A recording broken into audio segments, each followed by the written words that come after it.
咁啊係2025年啦11月28日嘅。咁啊做翻琴日27號嘅復盤或者係盤前嘅事情啦。咁啊恒生指數依家又有個 gap，跟住就依家就嚟 support 到嘅喺條 line 嗰度。咁啊25821啦。咁啊優而木業，咁啊做咗 stage two 噶啦，已經睇下盡唔突破到，因為啲奶股咧都依排個勢都 OK 啊。咁啊突破到3.72噶啦。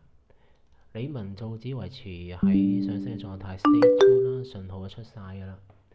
咁仲有玖龍紙業繼續 keep 啦，冇穿撈或者係 MA5先散水。咁啊 stage two 重點係 stage two 啫。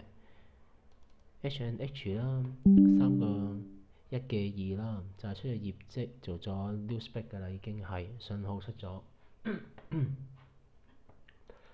中國鐵塔維持 high fat high，琴日做 test bar，跟住 support 到都 OK 嘅，繼續 keep。冇穿 MA5啊，就繼續啦。跟住就先升藥業啦，呢隻都會重點睇嘅，14.2呢個情況，睇會做一突破。新秀麗啦，都會重點睇嘅，19.68，因為嚟緊 Christmas 12月，咁啊都有旺季啦，就睇下可唔可以帶動到佢嘅 breakout 啦。另外睇翻個上證，上證嘅話咧，繼續維持喺個 gap 嘅下方，冇信號。OK，今日就差唔多啦。